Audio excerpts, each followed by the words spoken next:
Chairperson, brothers and sisters, Assalamu alaikum. As the chairman mentioned, my conversion to Islam goes back 35 years.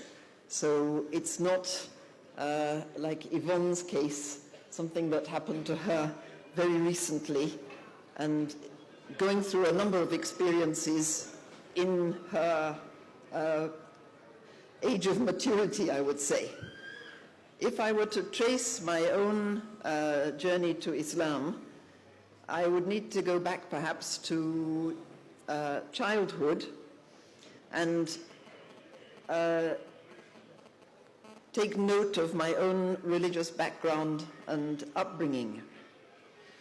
I was born in Dorset in the southwest of England, and I could say my childhood was happy and very normal. My parents both at least nominally subscribed to the Church of England, and they made sure that my sister and I went to Sunday school and that we went to church on some Sundays at least of the year, that we went to a Church of England secondary school. However, this is something that is difficult for a Muslim to believe, that throughout my entire childhood and teenage, I do not remember either of my parents mentioning the name of God or talking about religion at all. And I think this is one of the inhibitions that many English people have.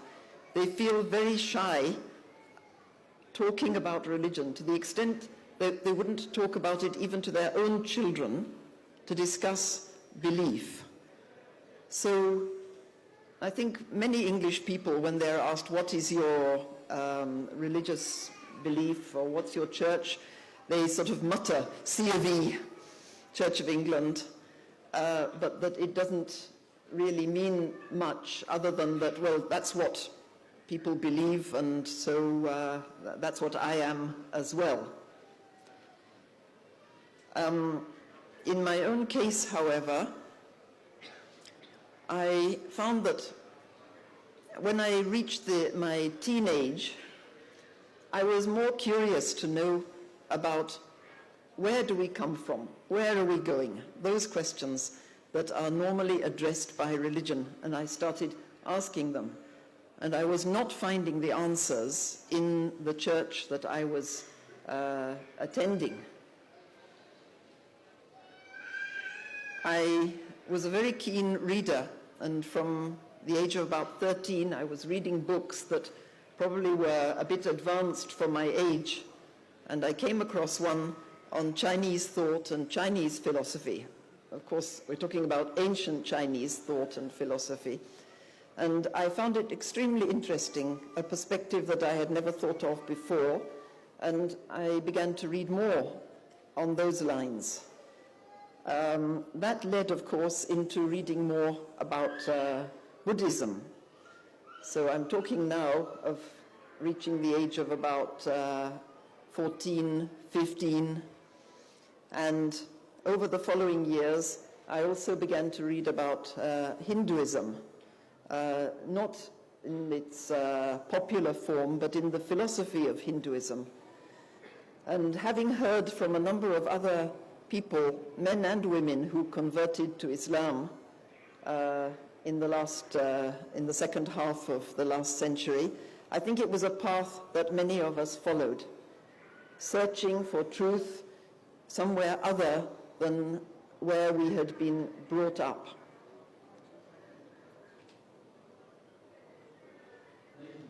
Some time I spent in that search. Several years I was in that search, and I used to read a lot, and I used to think a lot, and I used to discuss with other people. And in all of these religions, I would find elements of truth, that yes, I could accept this, yes, I could accept that. But there would always be something there that I couldn't accept. And I think particularly in the Far Eastern religions, it was the aspect of denying this world, denial of this world, and regarding this world as a snare, a trap, something that you should try to get out of. You should free yourself from multiple rebirth. You should free yourself by detaching yourself completely. And I could never really see that the world was that bad that we would try to make ourselves extinct. So I could say that I had looked at what I thought then were the other options. You may ask, why didn't you start reading books on Islam? I think for the same reason that Yvonne mentioned, that subtly from early times we are given some prejudices against Islam. And the belief that it's a religion of fanatics, it's a religion that makes no sense. Even back in the time I'm talking about, in the late 50s and early 60s, that was quite a common belief. At that time, there were not all that many Muslims in England, and so there wasn't much, whereby you would actually be able to hear from a Muslim what they really believe in. Books that were around then were mostly by the Orientalists, and that would reinforce the idea that Islam is an odd kind of religion and not something that would be of interest to a European. Now, I had still followed up my interest in Chinese philosophy and everything about China. I was very interested in China, its philosophy, its art, its history. And so I applied to School of Oriental and African Studies in the University of London, and I was given admission. That was in 1961. Now, by that stage, having been through what I thought were all the religions that were worth looking at, I found I can't believe any of these. And I entered for a short while a period of what one would call nihilism. That, look, I just do not know whether any of these things can be believed in. Or is it, as scientists say, that we just consist of molecules whirring around atoms, and so we have a period that is called being alive, and then after that you go into something that they say is being dead, and that's it. You live and you die, and it has no meaning. And that is a very disturbing belief indeed, to feel that your life has no meaning, no significance whatsoever. And so I think I turned at that stage just after I was admitted to University of London and said, look, God, if you're there, I need help. I don't know if you're there, but if you are there, please listen to me, because I'm worried. I need help. Can I have your attention, please? Would Hamda from Brentford, that's Hamda from Brentford, please come to the organiser's office. Thank you. So that was my situation, October 1961, and I started my studies of Chinese language and culture in the university.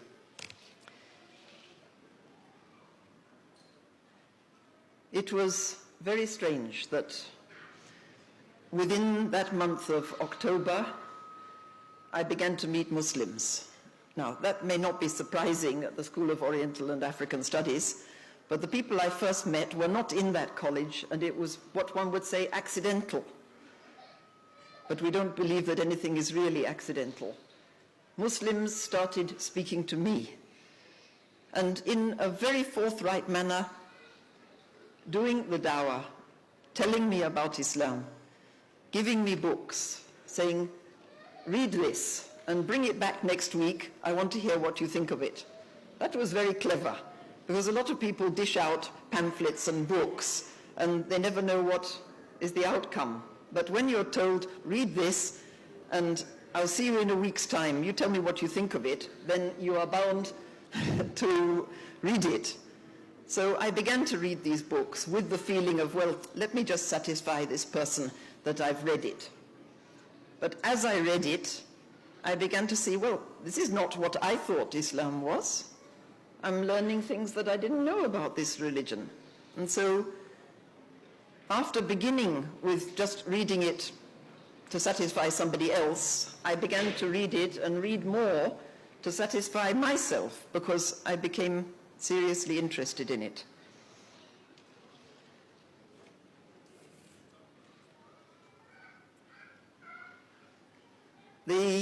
After giving me a few books and I attended a few lectures, I was given a copy of Yusuf Ali's translated Quran.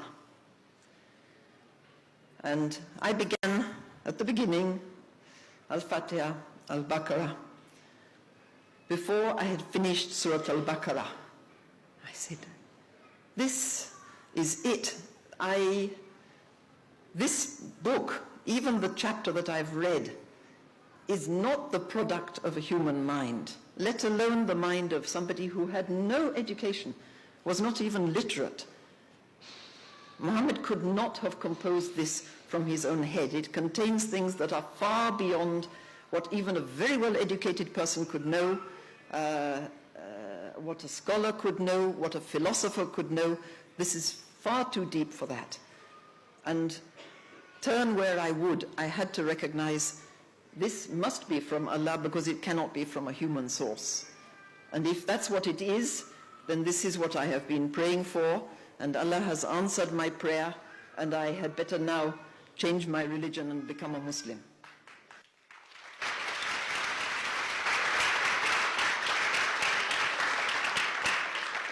So I think it was on the same year, 1961, 26th of December, Boxing Day, I went to what was then the Islamic Cultural Center, which is now the Central Mosque, and I did my kalima. So you can see the period was very short, because once I had no doubt, I went ahead with that.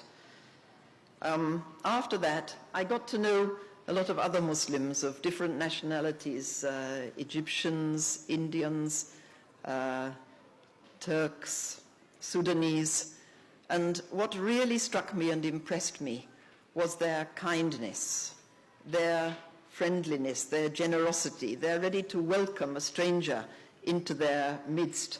Many times they would invite me to come and take meals with them, and it was then I was learning Islam from them as the months and years went by.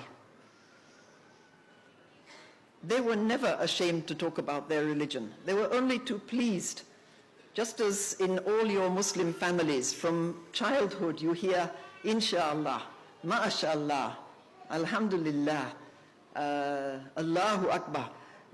Muslim children grow up with the name of Allah on their tongues.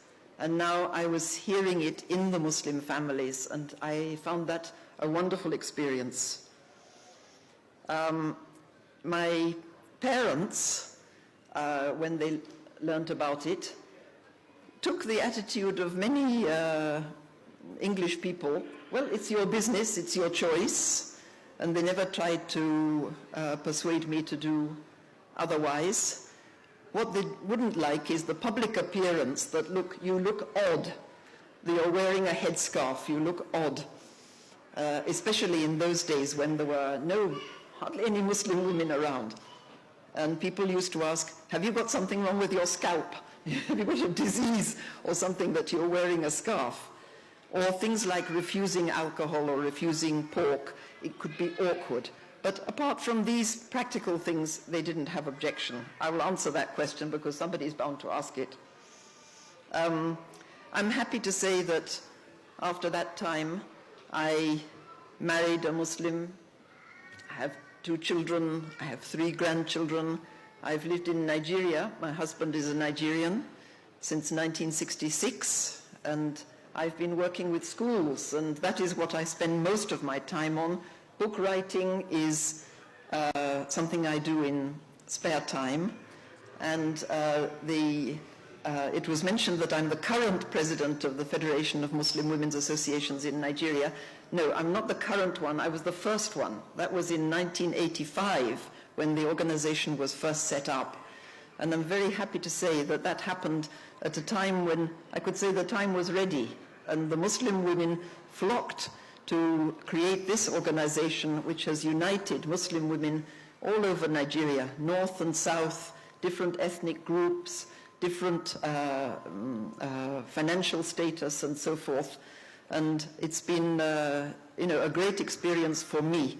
I'm sure Allah had destined that that's where I would ultimately go, not to China, but to Africa, and to spend my life there.